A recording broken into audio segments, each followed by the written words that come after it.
Well, welcome back to another episode of Parker's Pensées. This is a podcast where we explore thoughts in philosophy, theology, nature, and life. I love thinking about cool stuff, so come think with me.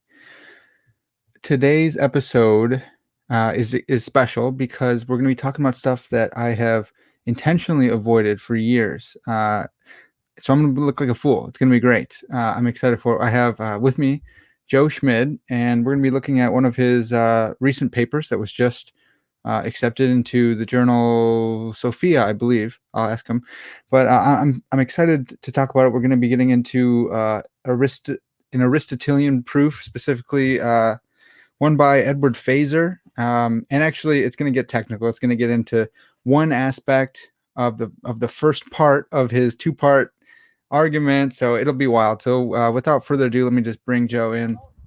Hey, man, thanks so much for coming on the podcast. Yeah, no, thank you for having me. I'm really excited for this. I've listened to some of your other things with, what was it, Crisp, and also Mullins and other sorts of things. So I really enjoyed them. Nice, man. Thanks. I appreciate that.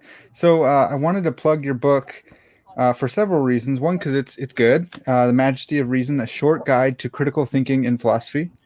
You can check that out on Amazon. Another reason is because it took me all afternoon, man. I just reorganized my office and I could not find it. I knew what it looked like and I had looked it over. And like, I don't know if you ever had this when you're looking for a book or you're looking for something, you think you know where it is and you keep looking in the same spot. It makes you want to puke. It's like, yes. I'm going to be sick if I don't find this book. So I found it. So I'm glad we can plug that. Everyone go buy that book. It's very reasonably priced on Amazon there. Yeah. So boom. But Joe, I wanted to get into a little bit of personal stuff with you before we dive into the technical stuff. I just wanted to get your background. Like, you're studying philosophy. Are you a master's student? I'm an undergrad. Okay, you're an undergrad student in philosophy at Purdue, and which is just even more amazing. I mean, age, whatever, but it's amazing that you are that young and doing what you're doing. How'd you get into philosophy? Why'd you want to study philosophy? Yeah, that's a really good question. So let's see. Well, I've always been really interested in discussions, debates, those sorts of things. And when I was younger, I remember I got my iPod Touch or something, and that was like in the 5th or 6th grade or something. And I immediately got an Instagram and went on there and went on like platforms and other sorts of things to debate things that I was interested in. At the time, it was like abortion or something like that. And I was just really interested in that and developing, arguments and it was actually like, respectful and other sorts of things. Like, it was actually getting into the issues with people who I didn't really know, but it's all right. Right. So I've always been interested in that kind of debate aspect sort of thing. And then I also grew up going to a Catholic private school, K through 8, as well as high school. And so I've had like theology classes every single day. Okay. And so that kind of, naturally gives an interest in philosophy of religion, these other sorts of things, like these ultimate questions. Yeah. And so come 7th grade, 8th-ish grade, well, 7th grade, we start learning about evolution, and I was just captivated. I loved it. It was so fascinating. I looked at my hand, and I'm like, this is the product of hundreds of millions of years, and it was just, it was so beautiful, so interesting. And then around 8th or 9th grade, well, actually probably around 9th grade, I started reflecting on the profound suffering and languishing in the evolutionary process. And I was just thinking, like, this is the very means, the very mechanism by which God brought about biological diversity in humans. And yet it's so fraught with atrocious and horrendous evil for non-moral patients, that is to say animals, who are just suffering and predation and languishing and parasitism, all that sort of stuff. So that really rocked my my worldview. And I've been just exploring the ultimate nature of reality ever since. So so in high school, got in touch with some philosophers, emailed them back and forth, like Josh Rasmussen and others, and now I'm here. So I've got that book, and I've got a number of papers published and other sorts of things. So exploring reality. Yeah, man. Well, so the fact that you have articles published in philosophy journals as an undergrad might be an apologetic for Catholic school itself. So you might be unintentionally, everyone's going to go put their kids in Catholic school, be smart like you. So that explains how you're into philosophy of religion already. Do do you consider yourself an agnostic right now? I do, yes. So I mean, I break that term down in a number of different ways. I mean, one of them is like an in-principle agnostic. So you say you cannot know in principle whether or not God exists, say. Another one is just kind of epistemic agnostic, which is, hey, from the evidence that I've gathered, from the arguments that I've looked at, from the papers and articles and books that I've read and videos that I've watched, it seems to me that the evidence, taking into consideration, your priors and other sorts of things, it seems to me that the evidence is roughly counterbalanced between the major theories, naturalism and theism, say. So that's an epistemic agnostic. That's what I fall into. And then finally, there's a kind of suspension agnostic where they just don't even assign any probability assignment whatsoever. And yeah, so I would fall into that kind of middle epistemic agnostic range. Okay, cool. Do you have a favorite argument for God and then maybe a favorite argument against God? It's such a good question. So like favorite, there are different ways to interpret that, right? Yep. So it's like, do I think are we using it as like most convincing to my mind, or maybe it's like what I love to think about? So I guess I'll answer both. I'll answer both because I'm excited. So my favorite one to think about is probably symmetry breakers for the modal ontological argument, that possibility premise, right? Okay, so for listeners, the modal ontological argument, essentially, this is the simplest way to say it. Possibly a necessarily existent perfect being exists. Therefore, a necessarily existent perfect being exists. That follows in system S5 of modal logic. It's complicated, but it does. But there's a symmetrical argument, which is just possibly there is no. I'm not saying there is no, just possible. Possibly there is no necessary perfect being, in which case you can use S5 axiom to get that there actually is no such necessary being. And so really the argument, or much of the philosophical literature these days is focusing on ways that you can break that symmetry between these two possibility premises, the possibility that God does exist and the possibility that God doesn't exist. And so I love looking at those, thinking about those. I've got a paper under review on one of them, and I've got some other papers in the works on others proposed by other people. So I love thinking about that one. It's just so interesting because it's like it brings in modality. So like possible worlds necessary, all those sorts of things. It brings in epistemology, like how do we know that it's possible? How do we know that it's not possible? It brings in metaphysics because we're looking at like necessary existence, properties, these sorts of things. It brings in, and philosophy of religion. So it brings in everything. I love it. Now, as for what I find most plausible, it would probably be something like just a basic kind of contingency argument that Proust and Rasmussen level, or maybe a modal contingency argument, where it's just like for any group of contingent beings, it's at least possible that they have some outside explanation. Then you look at the fact that there are contingent beings as such, or the group of all contingent beings, and if it's possible that has an outside explanation, well, the outside explanation can't be in terms of one of those contingent beings, in which case it's possible that there's a necessary being, and by S5 you can get that there actually is a necessary being. And so that's, and of course, I mean, I have some reservations about how you bridge that gap from necessary being to God, but that's probably the argument that I find perhaps most convincing by my lights. And then as for most interesting argument against, I think one that I like thinking about is the one that I'm trying to like toy with, and it's like looking at the major models of God, and saying each of them has problems, and the problems are pretty big, so as to justify rejecting them all, really. And so it's a weird argument, but it's essentially like a disjunction. Like if theism is true, then either classical or neoclassical or panentheism or pantheism or open theism, but then you just go through and systematically reject each one on the basis of the variety of arguments that even those people within those camps level towards one another. So it's like, that's an interesting one that I'm thinking about. Again, I'm not claiming that it succeeds or anything. I'm trying to think about that one. It's kind of like it's like a meta argument. Yeah, of sorts. Yeah, because you do have to get into the nitty gritty and like actually justify like why you think that open theism, for instance, is mistaken or other sorts of things. But it's pulling in a little bit on some intuitions from like disagreement literature as well. Or you might be able that's to interesting. Yeah. I think you could actually compound it possibly. So that would be a further consideration. But I would, for how I would run it, I would try to keep it on like the metaphysical level. It's like, okay, yeah, just run the kind of metaphysical arguments against each of the positions, and then go from there. Now, So that's the one that I find most interesting. As to which one I find most plausible, it's probably just a Bayesian evolutionary argument from evil, right? So I was kind of sketching it earlier, but just under theism, it seems extremely surprising by my mind that we would have this grueling, seemingly wasteful, long drawn out process of non-moral agents just ripping each other to shreds and suffering for genuinely hundreds of millions of years all around the globe. And like, I try to contemplate my own life. That's just a century, right? And we're talking centuries upon centuries upon centuries upon millennia upon millennia. It's unfathomable. Mm-hmm. And so it just seems to me that that's much less surprising on a kind of view on which ultimate reality is indifferent to the suffering and languishing of sentient creatures. And so thereby provide a kind of Bayesian evidence for that view vis-a-vis theism. So that's good, man. I love the way you broke it down into interesting and most plausible. That's really interesting. Mm-hmm. That's a fun way to think about it. I'm going to probably think about these questions in the future as well. Yeah. What about you?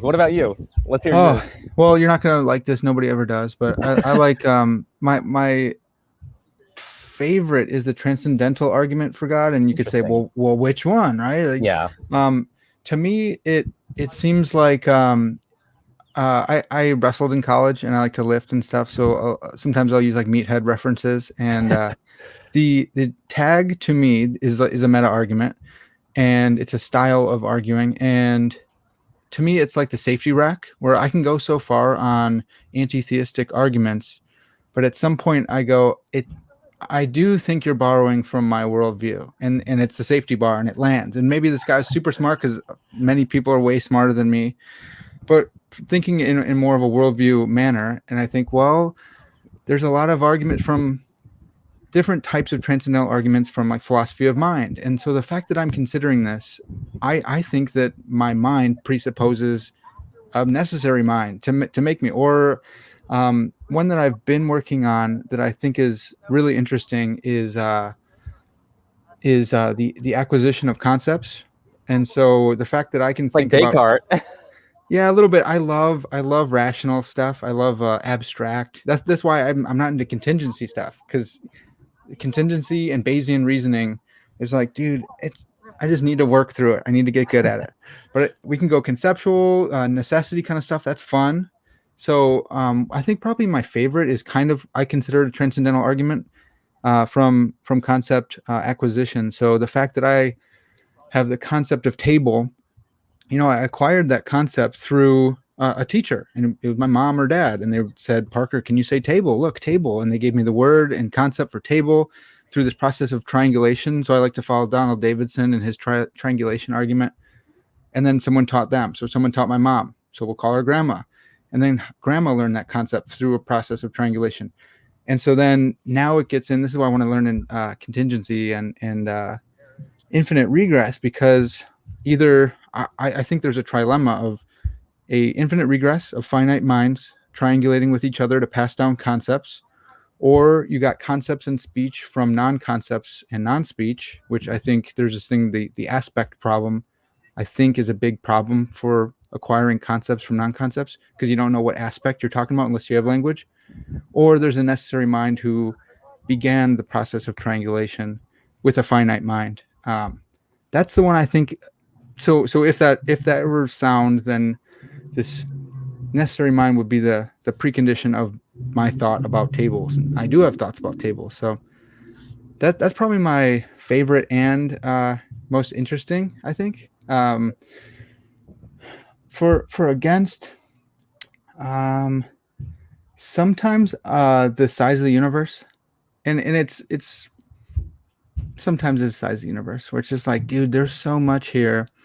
And there's kind of some evangelifish type answers where it's like, no, maybe Adam and Eve were supposed to teleport to different worlds before the fall. And it's like, dude, that's not a good answer. So there's the size, which for most people, it's not a problem at all. But if I'm being honest and thinking like, ooh, I don't know. Pascal says, we're the perfect size because we're right in between the grand scale of the universe and the micro, subatomic. I don't know if that's actually true. I haven't done any work to see if that's the case, but yeah, I was not expecting you to turn that answer back on me. Mm-hmm. Yeah, no, that's interesting. Yeah, I was just curious. Yeah, thanks. So if anyone's listening, don't steal that argument from me. I've been working on that one. That's mine. I have it. Don't jack that. I have a paper under review that, Lord willing, Nice. will get accepted. So Is it a philosophy or a theology journal? it's a journal. Or philosophical theology? Well, it's kind of weird. It's kind of a literary journal. Oh, okay. It's about C.S. Lewis and the Inklings, and so I'm trying to advance and I'm trying to bring together Van Til's Transcendental Argument with C.S. Lewis's Argument from Reason. So I thought that'd be a nice place to put it. Plus, if they accept, then I can teach a course on C.S. Lewis and say, "Look, I have an article published here. You want to let's teach that?" Yeah. Yeah. So we'll see. But okay, man, getting back to you. I want to get off the hot seat here, out of the hot seat. I want to talk about this article that you sent me. I believe it's called Stage 1 of the Aristotelian Proof: A Critical Appraisal. Is that right? Yes, that is a title. Okay, and you're looking at step 1 or phase 1, stage 1 of Edward Feser's Aristotelian proof from his 5 proofs for the existence of God. Now, so for me, I'm going with the Augustinian proof. Like, that's me. That's where I live. I love that kind of stuff. So I skipped the first chapter even. I read some of it, but you're making me go back to it. So can you lay out, like, what is Feser's conception of the Aristotelian proof? Do you have that in mind? Yeah. No, that's good. So I guess we should, set some, or I guess some preliminaries first, right? Yeah. So Feser is after a kind of demonstration. So that's a kind of deductive argument based on metaphysical first principles. That, at least to him, he gives some indication that that upon reflection you can gain a kind of certainty on such principles. And so it's a very audacious task, as you can imagine. And it's broken down, as he said, into 2 stages, stage 1 and stage 2. So stage 1 of all of his arguments try to get to some kind of explanation of some general feature of reality, be it change or changeable beings. In the first proof. The second proof, it would be composite beings. The third proof, it would be abstracta. The fourth proof, it would be essence, existence, composites. And then the fifth proof, it would be contingent things. So he's trying to get to some kind of ultimate ground of those things. Yeah. And then the second stage, he's trying to unpack what such a being would be like, or what such a ground would be like. And he argues that it has various divine attributes, particularly of the classical theistic God. And so there are different models of God. Classical theism is one of them. It has, of course, it says that God's omniscient, omnipotent, ase, essentially morally perfect and whatnot. But it also has 4 kind of core theses. So simplicity, which is just saying that all that is in God is God. Timelessness, which is saying that there's no succession in God's life. He exists outside of time. He doesn't have temporal duration or extent or whatever. Thirdly, immutability. So he's unchangeable. He has no potential to become something else, and he also has no potential to be cross-world variant. And then finally, fourthly, is impassibility. So he cannot be causally affected in any way, shape, or form. He does not suffer, and he only exists in a kind of perfect, undisturbable state of blessedness, bliss, and happiness. So that's the conception of God that he's trying to get at. And I guess one final preliminary thing is that I actually have, I finished, so I made this known on my blog, and I'm going to make it known in a video as well, but I actually finished a book or like a research monograph or book manuscript on systematically going through each of his proofs, both stage 1 and stage 2, and addressing them, because I just think that's a lacuna in the literature that hasn't really been done.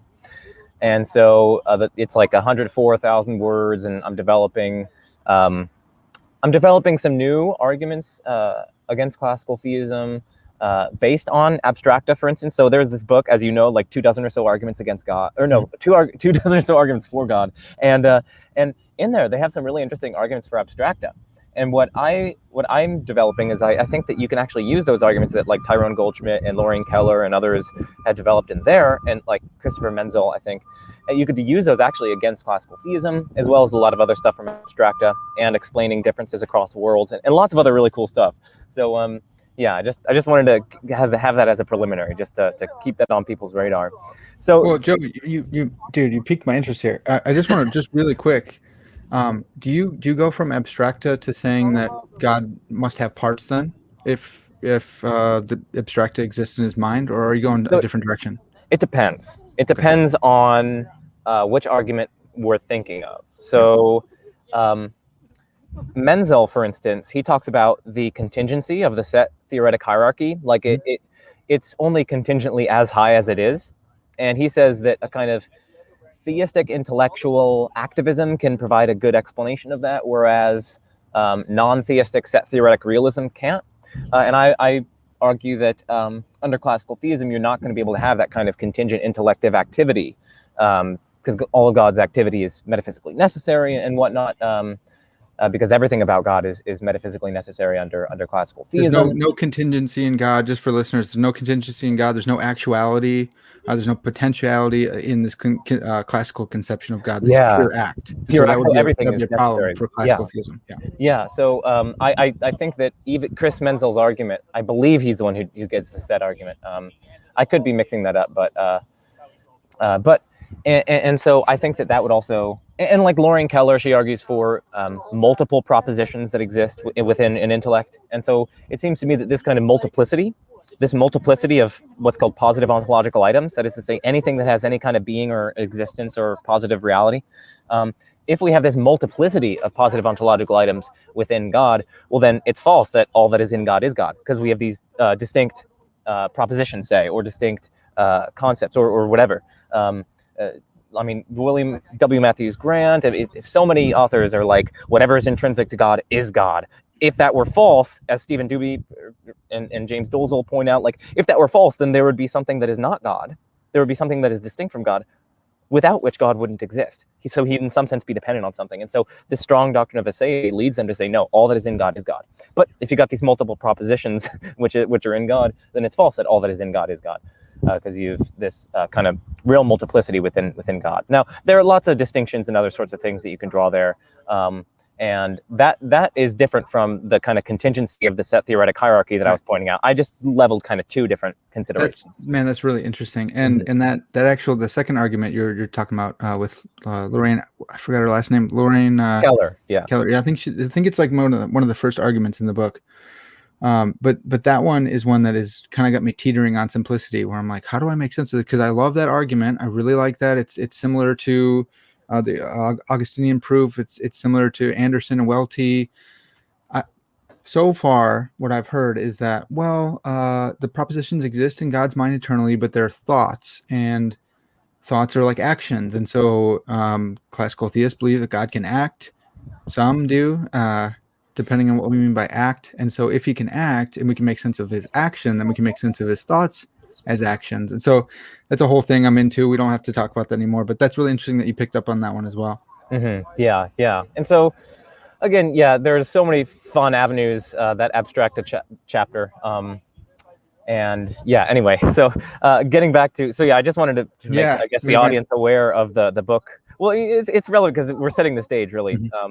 And so I just want to make people aware of that book project. And of course, like papers themselves take many, many months to get in review. So like book will take even longer. So people, don't get your hopes up for anything anytime soon. so I just wanted to tell people that. So do not message me and ask about it. Like, let's wait like a year and a half or something, or maybe even longer. Actually longer, yes.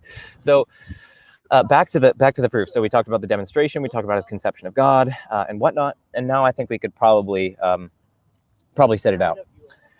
So it relies on the distinction between act and potency. And so act and potency for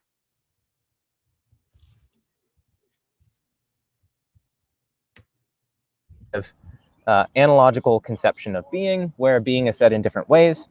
Many philosophers, probably most contemporary philosophers, are going to hop off at this stage. They're going to say, no, this argument relies on an analogical conception of being, and no, being is univocal. Like you read your Van Inwagen and you're like, yeah, being's univocal. But we can set that aside. So, I'm willing to grant, for this dialectical context, I grant Feser. Yeah, sure. We could say that being is univocal or analogical or whatever. And so potency just refers essentially to basically unrealized possibility, but it's kind of like a capacity for being. It's like determinable. It's like unfulfilled, right? Not determinate and not complete, really. Whereas actuality would be determinate being, like fully realized, not an unrealized possibility, but a kind of fully realized, actual, complete, definite, determinate being. And so he gets this distinction, and then he analyzes change. So one thing going from one thing to another, he analyzes that as the actualization of a potential. But then he says that, well, we know that change is a feature of reality, right? Look around. I'm hearing birds chirp right now. That's obviously some change. So change is a real feature of reality. And but the thing is, changes presuppose the substances that undergo the changes, right? So you can't just have like a change out there with no substances that are changing, that are like changing, undergoing it. So it's a kind of substance first ontology. Again, some people are going to hop off at that stage. Nope, it's like an event first ontology or other sorts of things. But I grant him a substance first ontology in this context, so I'll go along with it. And so we got these substances that are undergoing change. What he wants to say is that this act potency analysis of change doesn't only apply to changes, but it also applies to the very being of these substances that are undergoing the changes. And so he says that these substances have various potentials, but they also have potential to exist right here and right now. And for him, this potential is going to need to be actualized. We need some explanation as to why it's actual instead of say not actual or what have you. And so we have actualizations of potentials even right here, right now, concerning the substances that we're talking about. And so what he says is like right here, right now, we've got these concurrent actualizations of potentials going into deeper, more fundamental layers of reality. And the question is, can this chain be infinite, right? It's a kind of what he calls a hierarchical chain or a Pensées chain. And it's just a chain wherein each member exists only insofar as it is actualized by the previous members, or it derives the relevant property or feature or causal power from all previous members. It exists in kind of instrumental or wholly derivative manner. And so what he argues is that because we have this kind of hierarchical chain at any given moment, and because hierarchical chains can't be infinite, that's what he wants to argue, it follows that there is some first member of that chain, and that thing cannot itself be subject to change because according to Feser, any of those substances which are subject to change are such that their potentiality for being requires being actualized. And so this thing can't be subject to change because it's an unactualized first being. And so if it's not subject to change, so he argues it's purely actual, and boom, purely actual, unactualized actualizer, essentially.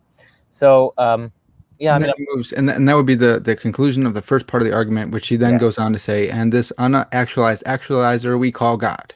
Yeah, and he goes to give various inferences.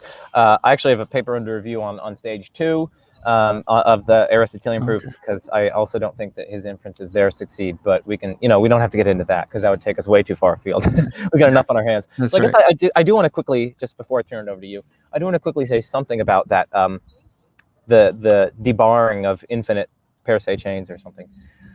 So the way I like to imagine it, or at least convince people of its intuitive plausibility, is that suppose that you, Parker, owe me $10. Okay, and so I'm over here like, pay up. And so I crack my knuckles and like, pay up, and you're like, well, here's an IOU. I have it from like Sandy or Susan or whatever. So I'm gonna go and ask Susan. So this is you. You're going to ask Susan, and you're like, hey Susan, I need $10 because Joe's asking, and he cracked his knuckles and he's really frightening. And so Susan or whatever, she's like, okay, well, I don't have the $10, but here's an IOU. I'm gonna go get it from like, I don't know, like Grant or something. So she goes to Grant, and then the same thing happens ad infinitum. I'm never going to get my money here. I think that's pretty obvious. It's just an infinite chain of borrowing. It's an infinite chain of IOUs. We don't have a kind of ground or explanation of how I even could have this money in the first place. If no one has that money built into themselves, like has the money of themselves to give it to someone else, then I'm never actually going to get the money. And so I don't actually really have $10 after all. I'm just my poor $0 self. So essentially, you can't have this just infinite chain of sheer borrowings or derivations from without. That has to bottom out somehow in something that has the relevant causal power or feature or whatever of itself that it can bestow to others. So that's the intuitive way to spell it out.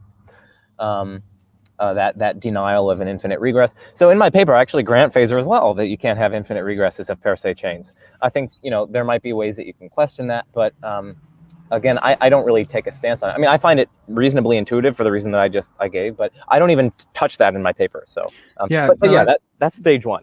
Okay, that is interesting. I was going to ask you what you do think about infinite regresses. Do you think maybe not all infinite regresses are made equal? Are there some that are possible, you think? Sorry, it's just a tangent question here. No, that's such a good question. So this gets into the question of causal finitism.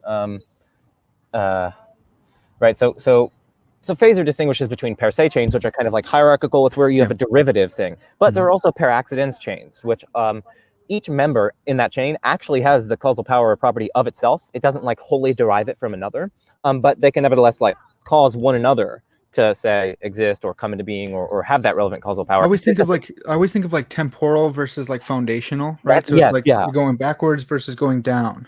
Yes, that's an excellent way to think about it. Like fundamentality, it's kind of like a chain of fundamentality for that per se chain, whereas the per accidens ones is kind of like linearly ordered in time. So that'd be like a father causes his son to exist, and then the son doesn't need the father to exist in order to exercise his causal power to beget another son. And so in that sense, the son kind of possesses the causal power of himself. He doesn't derive it from without. Whereas in the case of the money, right, I didn't have it, like each of the individual members didn't have it of themselves. They had to derive it like from all previous members.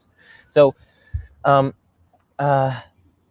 as for per accidens chains, I don't know whether or not they could be infinite. I actually have a paper on causal finitism under review right now, and I present some interesting new paradoxes that Proust doesn't consider, because Proust is like the big contemporary defender of causal finitism. I present some interesting paradoxes that he doesn't consider, and I argue that causal finitism is the best solution to those paradoxes. Now, that's a paper where I'm just kind of exploring causal finitism. That's not to say that I agree with it. You know, like lots of philosophers, they write papers that they don't necessarily agree with, right? They're just exploring something. So I think causal finitism is respectable. I don't full-blown accept it right now. I don't full-blown reject it. I'm kind of agnostic on it. So I don't quite know whether or not there could be infinite causal chains, to be honest. Yeah. At least like per accidens ones. Now, in the case of the IOU, I think that that's a vicious regress. So I do think that couldn't happen. Yeah, so. Okay. Yeah, it's good to know that you even distinguish the two and see a different, you have different priors or whatever on the different ones. So again, that's per accidens, and that would be the chain going backwards in time. For me, that's what the argument I brought up earlier about the triangulation going back. That would be a per accidens because it's going back in time, and then once you have the concept, it's yours. You can pass it on. But then I forgot the foundational. It's per. What was that one called? Well, we can call it whatever. Per se, hierarchical. Yeah, hierarchical is really, really helpful. This one is interesting. So this is the argument that Feser is arguing in his proof, right? Yeah. And so he uses water, and he talks about what concurrently keeps the water in existence at any given moment. And so I wonder, is time what's doing the work for him there? That like each moment it has to be continually upheld, it has to continually be actualized. Is that what he's doing there? Is it time doing that? So that's a good question. So yes and no. For temporal things that exist in time, that is doing some work. Like it's at every single moment at which they exist. They could not exist for a single moment without being upheld by that more fundamental kind of actualizer. So it is important for temporal beings, but he's also going to want to say that, well, suppose that there were a timeless being like an angel, which nevertheless had some potential. So it might not be a potential to, okay, people don't say that like, oh, angels are in time or they're in sempiternity. Like, okay, calm down. Let's call it a schmangel. Okay, Yeah, it's timeless. That's good. Okay, so we've got this timeless non-God being. It's going to have some potential. Maybe it's not a potential to like change in the actual world, because then it might actually be in time. But it could be a cross-world potential, right? So it could be different across worlds, just not like changing in the actual world. So that would be a kind of potential. Yeah. So Feser wants to say that even this kind of being would require sustenance. It would require a more fundamental member to bestow it actuality, to give it actuality, to keep it in existence, or to at least cause it timelessly, at least. And so time isn't technically essential. He wants to say it's the very fact of being an act potency composite being, the very fact of having some potential or other. So yeah, no, that's a good question. Okay, so and I think what I think this is one of your arguments. I think I pulled it out. The causal keeper, the one that's keeping this water, concurrently keeping this water in existence at each given moment. This causal keeper or sustainer, it's only needed if the water is presently transitioning from potency to act. And Mhm. so, like, if you do have this water already, uh, Feser is going to say, well, yeah, you had it at this moment. That's fine. But the next moment, it still needs an actualizer, a sustainer, in order to exist in that moment and the next moment and the next.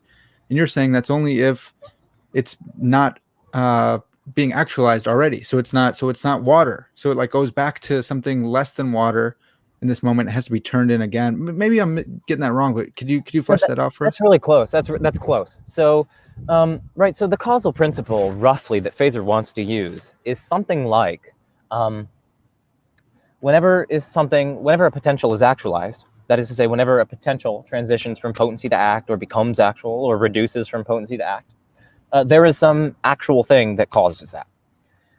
And so, in order to justify this demand for a concurrent sustaining cause of things, of something like water, say, on the basis of that principle, right, he would have to show that the water does indeed have a potential for existence at any given moment, which is reducing from potential to actual, is transitioning, because the causal principle again says if there's a reduction from potency to act, or transition from potency to act, or a potential is being actualized, then there's a cause. And so we can only facilitate that inference to having a hierarchical sustaining cause if we can indeed show that the very being of the water at any given singular moment at which it exists is such that it is that kind of like reducing from potential to actual. Mm-hmm.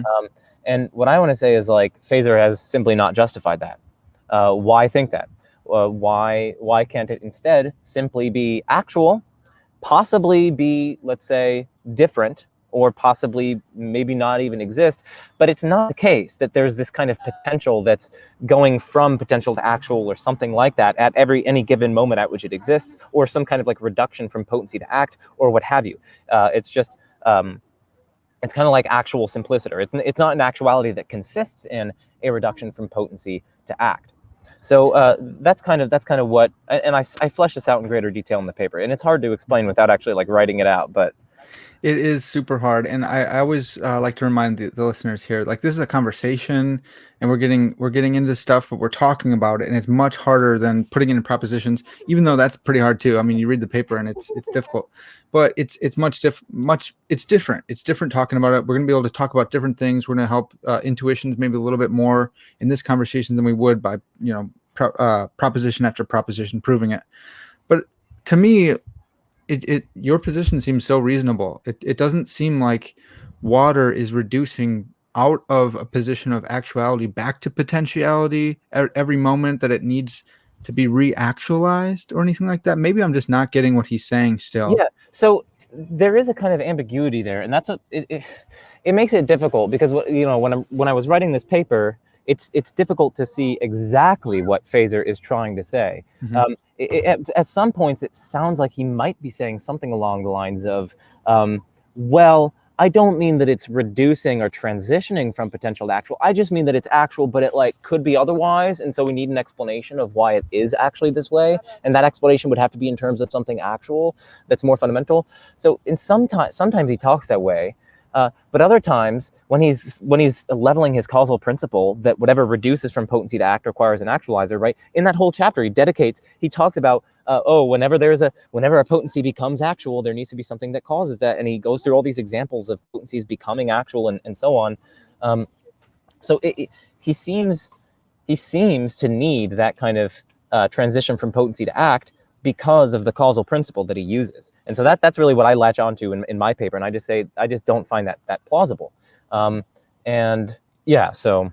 Well, I think I like his point maybe about moving from reducing down from potency to act.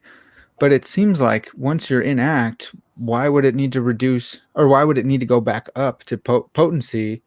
But what you would you just help me see is, okay, so maybe if he's saying that something has to, there needs to be a causal keeper that keeps it in act, that keeps it from, he says reduce down from potentiality to actuality, and I always want to go actuality is up here and it reduces down. It just makes more sense to me that way.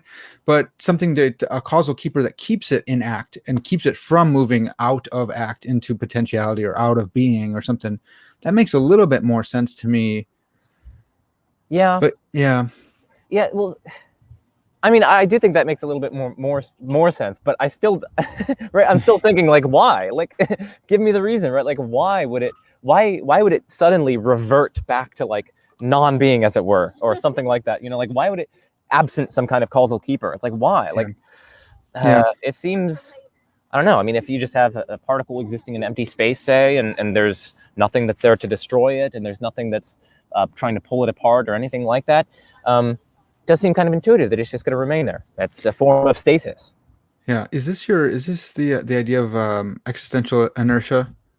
Yeah, so it bleeds into that, right? So I guess what we were just talking about is we were looking at Feser's justification for demanding a kind of sustaining cause of things like water, right? And all I wanted to say there is just like, listen, you haven't sufficiently justified that, because in order to apply your causal principle, you would have to say that it's like reducing from potency to act, but we haven't been given sufficient reason to think that that is indeed the case. So that's separate from existential inertia. But now, if he wants to ask a kind of, well, give me your account, Joe. How do you think this is going? Or at least give me some other account. The first thing that I'd say to that, it's like, okay, I can give you my account, but keep in mind that the onus of justification in this dialectical context is on you. I don't, strictly speaking, need to offer an account. After all, you're the one who's giving a positive argument, trying to give me a demonstration of something. I don't need to offer some kind of alternative positive account in this dialectical context. So that's one thing that I want to say. And again, I'm not saying that like Feser is saying, Joe, give me your account. Like, I'm just saying, if someone came along, like if Fred came along and is like, oh, well, Joe, you give me your account. Like, so I'm saying why Fred is wrong. That's pretty much what I did here, because I brought up an existential, but I just saw how it connects, where you could say, well, I think I've poked holes in yours, and I'm not left in limbo because I have an account of what I think of this. Yeah. So now we're getting into the kind of existential inertia thing. So it's like, if someone asks me for my positive account, well, one thing I might say is that I might just say I'm remaining agnostic on it. In my papers, I try to defend in my papers and my blog posts and whatnot, I try just to defend the rational defensibility of existential inertia and the coherence of it. I mean, I lean towards thinking that there's some necessary foundation of reality that's temporal. And so that would be a kind of existential inertialist view. But people think that I'm like wedded to thinking that like contingent things inertially persist, but I'm really not. I think that's a rationally defensible view. And so I'll defend its rational defensibility against people who say that it's not. Anyway, if I were to be forced to offer a positive account, I would give something along the lines of existential inertia. Where there's just this kind of, well, think of it like mechanical inertia, right? So an object that is, uniformly moving in its like rectilinear motion or whatever, so long as there's no net force acting on it, it'll simply persist. It'll simply, retain that uniform state of stasis, as it were. Now, plausibly, I think that we could just extend that to existence, right? Once you bring in the water into existence, say, or something else, then so long as there aren't like factors that are actively trying to like the net forces, but this isn't analogous to existence, so long as there aren't like forces that are actively trying to destroy it or something like that, whether internal or external to the thing, well, then it seems plausible that it's just going to persist. It's a form of stasis. It's a maintenance of a state of actuality. Indeed, any disruption from that would almost seem inexplicable, right? Like, why would it disrupt if it didn't have something that would, like, we're bringing it out of existence? Then, like, if it suddenly reverted, that would almost seem like that would seem to like be an inexplicable occurrence, it seems. Yeah, so intuitively, I want to say, well, okay, I want to go with Feser because it matches my theology better, because I believe in preservation. I'm a Christian theist, and I want to do that. Yeah. But I could see if someone were reasoning, that's not a great reason to do it. I mean, theology is a great reason, but not to approve someone's argument because I want his conclusion to be right. Yeah. But you might say, if you were reasoning about this, if you were reasoning about existential inertia and God's involvement in it, and you want to say, well, no, God has to sustain things in their being, you might pull a I just forgot the word. Perfect Moriatic? Oh. perfect being theology. You might use that intuition pump and say, well, I can conceive of a being who could create things with existential inertia, and that would be a greater being than one who had to continually uphold it in its existence. It's interesting. And I don't like that one either, but I think you could do that, right? You could just toss that out and say, as long as we're reasoning this way, boom, here we go.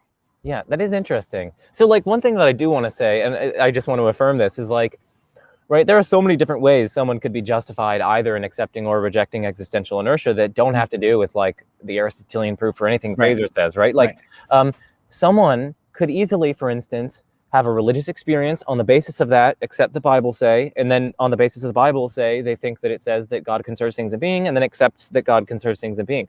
That's fine by me. That's perfectly fine. If you want to reject existential inertia like that, I think you could be well within your epistemic rights in doing that. That's fine.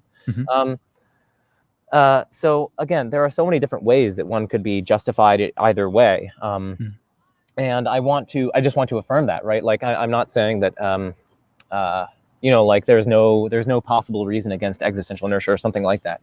And I also want to say for existential inertia that it's perfectly compatible with the Bible and Christianity and other sorts of things. Why is that? Well, because existential inertia only says, and this is what I emphasize in my book so much and papers that I have under review, it only says that temporal concrete objects or some subset thereof persist in existence in the absence of kind of, sustaining cause and destruction. Oh, yeah. Okay. So it could be quarks or something. Yeah. Well, yeah. But also, if God is in time, then God could sustain everything else. But God would be the being that is a temporal concrete object that persists in existence without a sustaining cause and without being destroyed. So we have all those things. And so some subset of temporal concrete objects persist in existence and so that would satisfy existential inertia. So God would be in time, he would be the one who persists inertially, and everything else would be dependent upon God's conserving activity. And so in that sense, it's perfectly compatible with very traditional, I don't want to say very traditional because it denies timelessness, but with biblical Christianity and really everything. I never thought about that. That's so interesting. You just need one thing, it'd be God to satisfy that condition. That's interesting. I'm gonna have to think about that some more. The whole God and time one is another one that's kind of ripping my head apart right now. That's good. Well, and I mean, you said quark, so that points to something which is like in the existential inertia literature. It's like you could, I guess, possibly say that like literally everything persists inertially, but that'd be like really weird. I mean, like some objects, like you can imagine an object which is like, those magnets where they're like repelling each other like automatically, you could imagine someone thinking that that composes an object. When you have all those magnets together, maybe it's some weird kind of natural object we can imagine that composes some object. The magnet thing, like the ball of magnetic force, you're saying? Yeah, like maybe you just found it in nature or something, and it's like they're all like repelling each other. And so the only way that you could have the object, if they're all together in some way, suppose that that's the object, the only way you could have it is if something clamps it around and like holds it there. And so in that case, this thing does need a sustaining cause, and that seems obviously like possible, right? I mean, that seems obviously possible. So I think it'd just be crazy to say that like no matter what, absolutely everything is. Oh yeah, okay. I see what you're. That's a great counterexample to everything being existentially inert. Well, and I mean, some people, I mean, I'm kind of skeptical of this, but some people think that like macroscopic physical organisms have a variety of like external conditions that need to be in place in order for them to exist. Now, arguably, I've argued that that's actually going to bottom out in their dependence on parts of them. So like I do depend on the cellular respiration of my cells and so on. No one denies that, right? The question is whether I have an outside sustaining cause, not whether I depend on parts. No one denies that things in some sense depend on their parts. So my point in saying all this is just that existential inertialists have long been aware that you don't need to say like everything, absolutely everything. It could just be like the foundational feature or the foundational layer of reality. It could be quarks, say, or it could be a quantum field, say. It could be the neoclassical, like some kind of temporal God, say, or whatever. So you talked about like microscopic or subatomic animals or whatever organisms. There's like this little bear thing. I forgot what it's called. Do you know what I'm talking about? What's the bear name for it though? Oh, I just thought it was called a tardigrade. There's something, it's like a sea bear or something like that. And it's like this tiny, tiny, tiny little thing. And it's supposed to be able to, it's like the new cockroach where it can survive That is a anything. tardigrade, yes. Okay. So I'm going to look up the slang name for it, the folk level name for it. It's something like a sea bear or something. I'm like, oh, that's it. That thing has existential inertia. That's what this, on the folk level, people tell us they're indestructible and they may never die and blah, blah, blah. Yeah, well, and I mean, yeah, no, that's an interesting example. I mean, people should note that, of course, like existentially inertially persistent things don't need to be indestructible, just for the audience. Right. Like something could come along and bash it out of existence, and that would be fine. So yeah, that's a great point. Okay, so I wanted to close on per se chains and like the example. I don't know if it's a Feser's example or and you're using a counter example, but lunar illumination, like the fact that the moon is lit up. Yep, that was my reviewer's example. Okay, nice. Oh, okay. I looked it up on Google while you were speaking. Sorry, they're called water bears. Water bears, yes. Or sometimes they're called moss piglets. Okay, I like that one. So water bears is what you said. You said like their scientific name, maybe. Yeah, tardigrade. That's tardigrade. That sounds pretty epic too. That might be Greek or something. Yeah, well, their scientific name, it's their scientific name. I mean, I just know it from the show Cosmos, from Neil deGrasse Tyson. Okay. Yeah. Water bears. Nice. All right. I love it. We're going to have to title it like Water Bears and Existential Inertia or some why water bears are a counterexample for Feser or something. Oh my goodness. Like, watch this singular microscopic organism refute. No, I'm kidding. That's right. Destroy facts and logic. Yeah. Yeah. All right, so per se chains, hit us up here.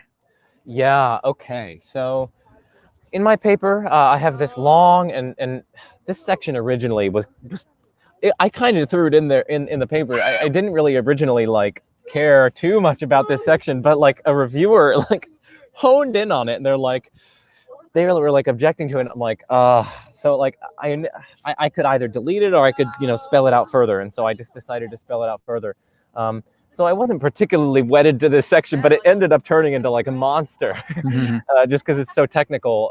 And I talk about like net causal factors and vector-like causality, and oh my goodness. So here's the rough sketch of what I want to say in that chapter. So he's demanding a per se cause, some kind of most fundamental cause of non-fundamental changeable things, say. So he's trying to demand that. And I want to say, well, what are the conditions under which we can legitimately demand a per se sustaining cause? Well, I developed like a metaphysical account of per se chains in my paper, on which a necessary condition for the need for a per se sustaining cause of something, and this something could be an object, it could be a property that an object has, it could be a state that the object finds itself in, or whatever. What I say is, a necessary condition of that would be something like there's perhaps like a net causal factor. So it's like a net force, right? So a net force is just like if I'm pushing this way, there's a net force acting on it. And you can represent these with like a vector diagram. So that has a kind of magnitude. So it's like how strong it is. So I can push it like faster or like slower. And then it's also got a direction. So lots of philosophers think that causality, you can also represent it like that. Because they're kind of causal. There's an almost infinity of causal factors impinging on me right now, and they're all pushing me in different ways, and they're all contributing to different outcomes. And the net of those has a kind of overall vector-like causality. And so I take this notion of vector-like causality, and I essentially say, well, I think it's plausible that one necessary condition for the requirement of a per se chain is that there is a kind of net causal factor acting on the thing, which needs to be counteracted by the per se cause that's sustaining the thing in question. And like, if you look at Feser's examples, I think this is like really plausible, right? So Feser's examples of per se chains, it's like the cup being held aloft by the table, being held aloft by the foundations, being held aloft by the earth. Now, the thing is, I want to say, well, what's the reason? Like, why? What's the ultimate explanation? What's the philosophical reason why the cup, why it's being 3 meters in the air or 3 feet in the air, say, why does that need a sustaining cause? Well, it seems to me that the reason is because absent the table or absent some sustaining cause, It wouldn't be 3 feet in the air because it has a net causal factor that's inclining it downward and pulling it to the ground. Yeah. And that's precisely why, if it is to remain 3 feet in the air, that's precisely why it would need something undergirding it or holding it up that way. Yeah. And I think that this applies to lots of other examples of per se chains as well. And so I go on to argue that, well, this seems to be at least a rationally defensible view of per se chains, that, one necessary condition for the requirement of a per se sustaining cause is indeed there has to be this kind of net causal factor, which is counteracted by that cause. And in the absence of that cause would elicit a different outcome, right? So like in the absence of the table, my cup wouldn't be 3 feet in the air. It'd be go plunging down.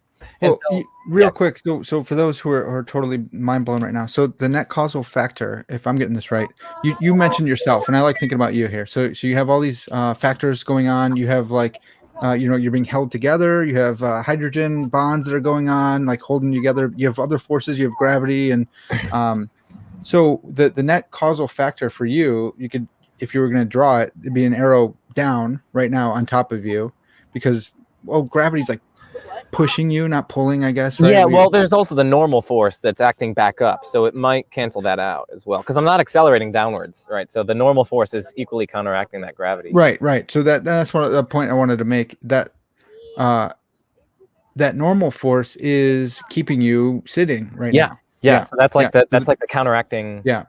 And if there wasn't a table there or a bench, whatever you're sitting on, then you would be on the ground right now.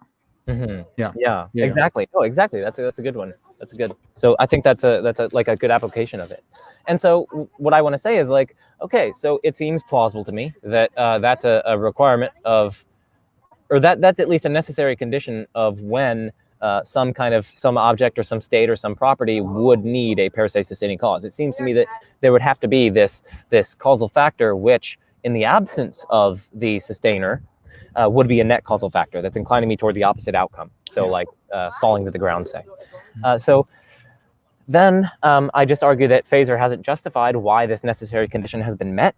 He hasn't given us any reason to think that like there's something that's trying to pull objects out of existence, say. So it kind of goes back to what we were saying earlier about like things will just maintain their state of stasis. But I want to kind of find a metaphysical undergirding of that. And so there isn't something that's like, or if Feser hasn't justified, he hasn't given us a reason to think that there is something that is like actively trying to pull us out of existence, or like something. There isn't some net causal factor that's taking us out of existence in the absence of, say, God sustaining us or something like that. And so, provided that he hasn't justified that, and provided that that's a necessary condition for requiring a per se cause, well, then we just use a kind of epistemic modus tollens to say that, well, then he actually hasn't, after all, justified why we need a per se sustaining cause here in this dialectical context. Now, remember, you can have other methods of justification, like the Bible or whatever, but in this dialectical context of the Aristotelian proof. And so, yeah, I mean, it requires that inference, right? Because I moved from a justificatory claim to another justificatory claim by means of a metaphysical claim. So like here's how it is, right? It would be premise one, a per se cause would be needed only if there is this kind of net causal force that's inclining the thing toward another outcome. But Feser hasn't given us good reason to think that there is such a net causal factor inclining us to that outcome, and hence he hasn't given us good reason to think that there needs to be a per se sustaining cause. So that sounds like modus tollens, but technically speaking it isn't, because I went from a metaphysical claim to an epistemic claim in the second one. So all we need to add is a rule of inference, which is like an epistemic modus tollens. So if we know that P entails Q, and we know that not P, or we're in a good, we're justified in thinking that not P, well, then we are ipso facto at least in a position to be justified in thinking not Q. I don't know if P entails Q, we know that, and we know not Q, say, or we're at least in a good position to be justified in not Q, and hence we're in a position to be justified in not P. It's like an epistemic closure principle. It's used in philosophy a lot. It's quite plausible. So I think I can make use of it in this context. I thought you said it the wrong way at first. It was freaking me out. I thought you said not P, and I was like, well, that's not modus tollens. Yeah, you could just disregard what I said. I probably said it wrong because It's starting to get a wee bit cold out here. Yeah. We've been going for a little bit too. I was trying to think while you're talking, man. I was trying to think of something to call that principle that Feser just intuitively has, like existential decay or Yeah, existential I call it existential expiration. expiration. Okay. Yeah, I call that in one of my other papers and some other of my stuff. Mm-hmm. And that's just something that he hasn't brought up. He hasn't justified. Do you think that's because just intuitively he thinks that we should believe in that principle, just intuitively? We're getting into psychology here, but no, that's a good question. So I don't. I'm guessing the reason he believes it is. So it depends, right? He has this whole metaphysical framework and his other arguments, and they're all kind of like mutually. They all are almost in some sense mutually interdependent, because sometimes when you object to one of his arguments, he sometimes actually adduces stuff that's in the other argument. And I'm like, dude, you can't do that. That makes them parasitic on one another. That doesn't make them, they have to be independent arguments. It's not 5 proofs then, it'd be less. And that's funny because that's kind of, it goes back to the contingency thing. So it'd be like the IOUs, right? And there's if they're all interdependent like that. Yeah. So I'm not, for the audience, I'm not claiming that all of them are interdependent. I'm just saying sometimes in his book, when you bring up an objection, he'll cite something else. So for instance, in his Aristotelian proof paper, or chapter, he has a footnote where he's like, a different way you could justify this particular claim is by appeal to hylomorphism, but I'm not going to, I haven't cast things in terms of hylomorphism because that's controversial and it's not essential to my argument, my Aristotelian proof. But then when he considers objections later on to his Aristotelian proof, like existential inertia, he has to appeal to hylomorphism and other sorts of things. And I know that's not one proof depending upon another, but if you go to other cases, there are some cases of that. I'm not saying that it's all of them, and those objections might fail for other reasons and whatnot. But I'm getting ahead of myself. It's good. And just for his, I could understand wanting to interlock them, so you have this like phalanx that you're, presenting against someone. I get that as well, but I understand your point too, where it's like we're considering one. Don't try and drag me into another right now. Yeah. So again, I was just trying to answer your question, like why does he think that? Totally. Why does he think this existential expiration? And part of me thinks that it might be a kind of package deal of his whole worldview, that all these arguments seem to be demanding that kind of sustaining cause, and they're all going at it from different ways, like essence, existence, and composition and other sorts of things. So it's almost like a package almost that he's justifying. I mean, another reason might just be a kind of explicability requirement. So like what explains why it exists at any given moment. And it seems to me that he thinks that the only explanation you could have is in terms of some more fundamental sustaining cause. Now, I contest that. I think that there could be other explanations. But I think maybe explicability is something that's motivating him. And that's a perfectly good motivation in general, right? Sure. All philosophers appeal to explicability in their work. And that's like, it's a good way to justify things. Like, if this weren't the case, well, then something would be inexplicable. And, we reject that because things generally have explanations and so on.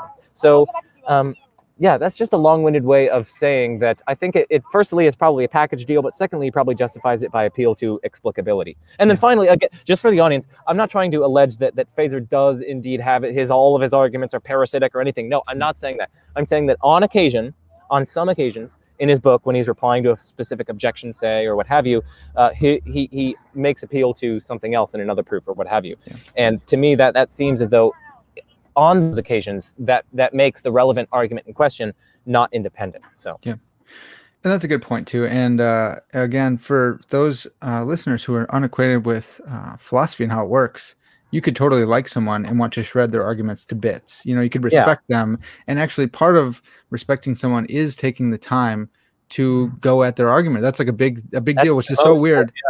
When I learned, the way philosophers respect one another. Exactly. When I started studying philosophy, and people go, "Man, thank you for considering this," and I'm like, well, "What's going on? Is this underhanded?" And I realized, no, you worked really hard on something, and someone found it so valuable, or so interesting, so worth interacting with that they read it enough. You have to read a couple times, and then to respond to it. And really, if you didn't respect them, you wouldn't do that. Just whatever, dude. I don't care about him. I'm not reading his stuff. Yeah, well, and oh my goodness, he is such a great writer, Feser. That is, oh my goodness, it's so clear. I love it. I've had people, so like, I don't know, when I was like, in high school and I was, learning to write better and so on, like I was reading a lot of Feser, just because I was interested in this sort of stuff, and I was developing some of my thoughts and other sorts of things as I was reading Feser. And I think I tried to like emulate some of his, because he's so clear in his writing. It's like insane. And so I think I tried to emulate some of that. And I've actually had some people who've read my book. They have some people, some, not everyone, but they've been like, some of your writing, Joe, sometimes it reminds me of Feser's. And I'm like, that makes my heart, because I'm just like, yes, I want to emulate Feser's writing. Mm-hmm. It's just great. Yeah, that's awesome. So Joe, real quick, because I did bring it up, and people are going to be confused if we don't talk about it. But the moon thing, right? So to me, it seems like no, dude, it's fine. I've been taking this off. It seems like the moon. Someone would say, well, the moon is being illuminated, and it's going from the potential to be illuminated to being illuminated to showing off its splendor. Actually, borrowed splendor from the sun. And I think your answer is kind of that argument right there. It's just photons bouncing off. Can you explain your reasoning there? Yeah. So this is a reviewer. They thought that my account of one necessary condition for Pensées chains that we were just talking about, with like the net factors and whatnot, interesting. And they had an objection, and they were like, well, your account doesn't seem to take into account all the relevant cases of Pensées chains. So sometimes people cite illumination as a case, and he was like, well, this doesn't seem to be a case of there being like a net causal factor that's like inclining something towards another condition that needs to be like counteracted. Instead, it's just like the moon borrowing its light from the sun. There doesn't seem to be like a net causal factor. And so this would be if successful, that would be a counterexample to my account. Okay. And so I give 3 responses to that. I'm just looking, because this gets real technical. I'm just looking at the paper right now. So, okay. So the first thing I said is like, it's just not clear to me that that's a Pensées chain, right? So like we have to ask about the moon's present illumination. Like what is, like what's the cause here? What's the cause? It's not the sun, because you can remove the sun and the moon will be illuminated for like 8 minutes. Still. 8 minutes, yeah. Sure. So it's not the sun. In a Pensées chain, once you remove the first member, the whole thing collapses, because the other members are causes only insofar as they wholly derive their causality from that first member. So it's not the sun. Well, is it the photons that are like next to the sun? Well, no, because those would be like 7 minutes until they reach the moon. Well, what about the ones that are 6 minutes? No. 5 minutes? No. So it can't be any of the photons that are in between the sun and the moon. But similarly, it can't be any of the photons that are in between the moon and Earth, because those like already bounced off the moon. Those have already illuminated it, and so they aren't relevant to the causal feature, namely the moon's present illumination that we're considering. And so, well, then what is the cause? Well, it seems to me that the only candidate here is like the set of all those photons that are currently bouncing off the moon. Like they're either hitting the moon right now or maybe like something. It seems to me that is the only candidate for the cause. But then it seems to me that wasn't that the very thing that we were trying to say was the effect, namely the moon's illumination, like it's being lit? Like it's being lit consists in the photons, like all of them just like presently bouncing on it right now. And so like, how could that be the cause if that's just what this relevant causal feature that we're trying to explain just consists in? Mm-hmm. It seems to me that in this case, we have just said that we're trying to locate the illumination within a Pensées chain, but like the only candidate cause would be the photons that are presently striking the moon, but that's just what illumination consists in. So it's like, it just seems to me that this isn't really a causal chain. I don't quite know how to even categorize it. In my paper, I just said, this is just a single event. It's just the single event of the photons striking the moon, say. Yeah. It doesn't seem to me to be like the kind of chain of like IOUs, say, like, or the case of the cups being held aloft by the table, being held aloft by another thing, being held aloft by another thing. Like in that case, we've got like multiple things, say, maybe, or multiple events that are subordinated. But in the case of the illumination, it's like we just have this one event, and the one event is the photons bouncing off the moon. Like that's what the illumination consists in. What's the cause? I'm not saying that that's an uncaused event, right? The causes are the velocities of the photons and whatnot, and their trajectories and so on and so on. But yeah, so that's my first response to it. It just doesn't seem to me to even be a Pensées chain. But I then go on to give two other responses, because some people will think, well, it is a Pensées chain. So I'll just quickly go over these. So the second one is like, even if it is a Pensées chain, I think my account might actually be able to capture it. Because the vector-like causal or explanatory factors could be the nature of reflective surfaces, which are such that upon being exposed to such photons, they reflect them. And secondly, the absence of light in the ambient environment, right? So like that's the net causal factor. When there's the absence of light, it won't be illuminated. So the absence of light plus the nature of reflective surfaces provides an explanation, which is like a vector towards the definite outcome of not being illuminated. And then that is being counteracted by that definite outcome has a counteracting causal factor. And that counteracting causal factor is going to be the light, say. And so, yeah, it just seems to me that my account would be able to capture that. Now, this is it's a little complicated, and I'd have to spell it out further in the paper itself. And then the third thing that I said is like, okay, suppose that firstly, it is a Persei chain, and secondly, my account actually fails for it.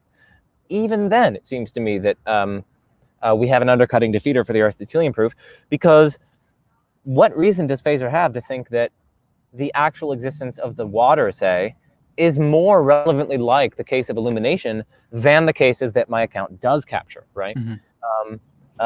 And so the onus is on Feser to give us reason to think that it's more like the case of illumination than it is like the cases that my account does capture. Yeah. But he hasn't done that, right? And so even if my account fails to capture these sorts of things, it seems to me that it nevertheless provides an undercutting defeater, which is all I was aiming to do in the first place. Yeah, that's pretty nasty, man. That's pretty devastating. I really like that. And it is technical, but that's why I wanted to bring it up, especially because it made me think a lot just about the moon. Every time I see the moon now, I'm going to be thinking about that, because it's really fascinating to think about that. And the sun isn't responsible for, the sun is not the ground of the photons which are illuminating, though it's like a para-accidens chain or something. Like it came from the sun, right? But it's not. No, I don't even know how to characterize. It's like, I mean, I probably could have done this, like fleshed it out further in the paper, but I was just like, I don't know how to characterize it. It just seems like a single event. It's the photons is bouncing off the moon, and it's like the cause of that. Again, I'm not saying it's like uncaused for the audience. I'm not saying it's uncaused. Like the cause would be presumably like the velocities and trajectories of those photons, like right before they bounced off of it or whatever, or something like that. Yeah. But yeah, anyway. Well, and it's an interesting point for me too, because it's just fun to talk about, to see how philosophy interacts with our everyday experiences, the phenomena that we see, like the moon, and you're just thinking about this and you're using it as a counterexample for a different argument. But it's just fun to think about, like, this world is crazy. Everything that happens, like it's nuts. We're talking about cups and stuff. Yeah, exactly, man. You get it. Yeah. So I just wanted to further motivate studying philosophy and theology for the folks at home. Everything is crazy. It's all nuts. You could think about a cup for the rest of your life, which is sweet. I like that. Yeah. And I guess one final thing is just like, I have learned from my experience in studying philosophy that there are so many ways that reason reveals things to people. And so I don't want to say that, like, I have the last word on the Aristotelian proof, or I've like decisively refuted it or anything. It's like, I'm open to there being further reasons and further things that are, that are counteracting my own critiques of the Aristotelian proof. And, maybe there are further reasons for that and so on. But I want to leave open that the epistemic humility and recognize that reason reveals things to people at different stages of their lives and different things. So I'm not saying that anyone who accepts the Aristotelian proof is irrational or anything like that. But at least by my lights and from what I've studied and from what I've looked into and from what I've just published on, it does seem to me that there are some problems for it. But I think that argument evaluation is person dependent. It depends on our priors, our experiences, our testimonial evidence, the books we've read, the papers we've read, the videos we've watched, people we've encountered, and so on. And so by my lights, from my position on the epistemic landscape, I don't think that the argument succeeds. And I think other people can be justified in saying that as well, that it doesn't succeed. But perhaps from other positions on the epistemic landscape, they might have access to other unique sources of justification to which I don't have access, like personal experience and other sorts of things. So right, totally. That's great, man. That's a great point. Thanks for ending on that, Joe. I'm hesitant to ask this, and we could cut it if you want. But so as an agnostic, what would you think it would take for you to cross the line over into theism or Christian theism? Would it be another argument for you, since you're a reason inclined person? Would it be a personal experience? So I believe in God. I think He knows what it would take. But for you, just experientially, like, have you thought about what it would take, what kind of evidence it would be? Yeah, well, that's a good question. I think that there are different ways to be acquainted with something. So, Right. like what I like to say is like, I think that like if God exists, then I'm already in a relationship with God, right? I mean, we're probing the fundamental nature of reality. We're swimming in the depths of reason.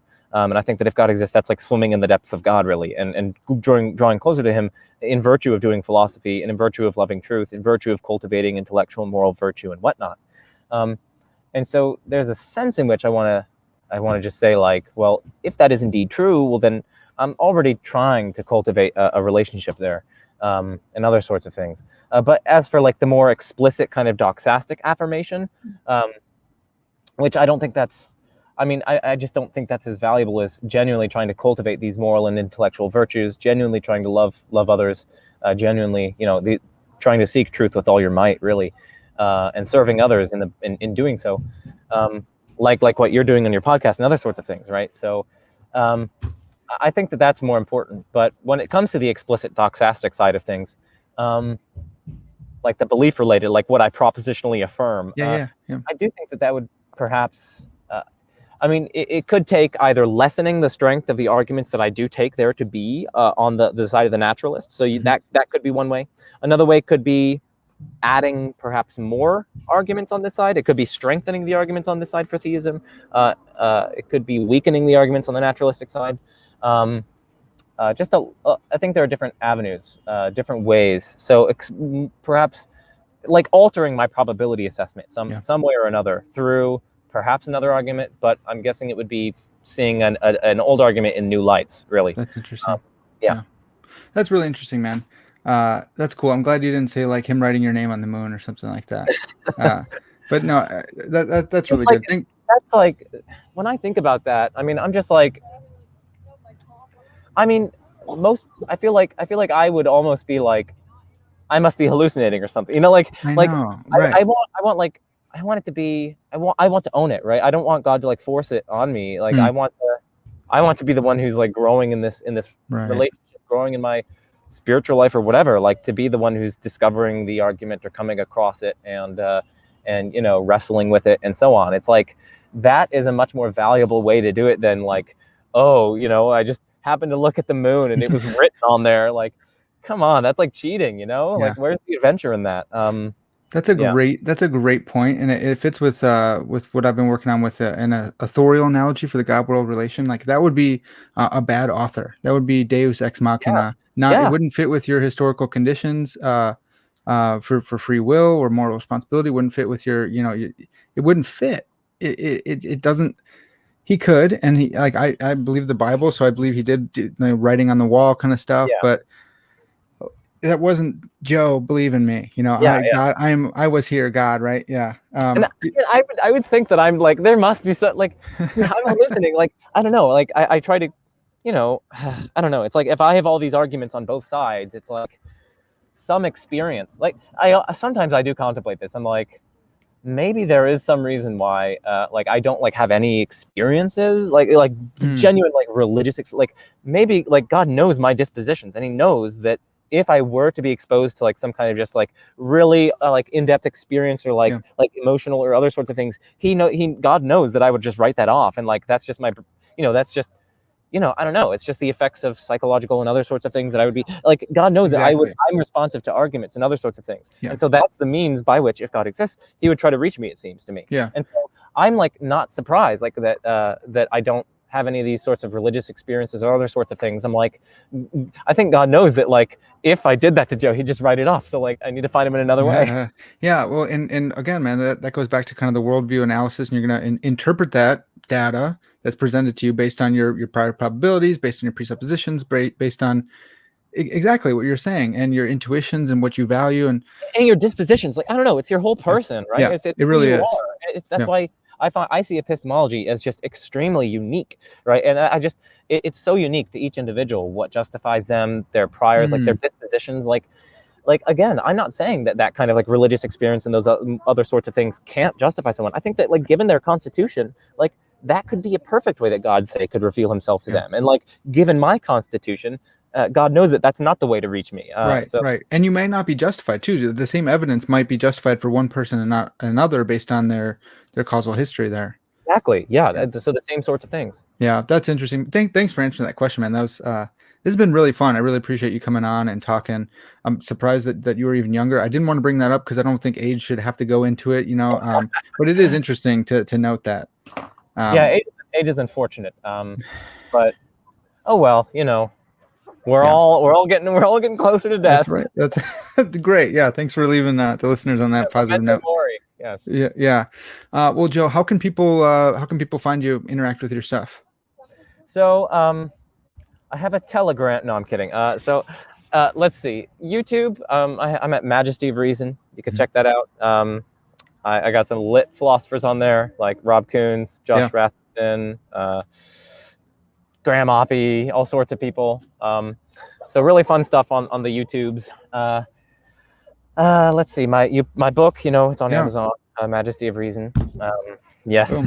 There it is again. And then, occasionally when I get triggered enough, I write blog posts. So that's on majestyofreason.wordpress.com. And then awesome. I'm most active on Facebook. So that's you could find me at Joe Schmid. And yeah. Awesome.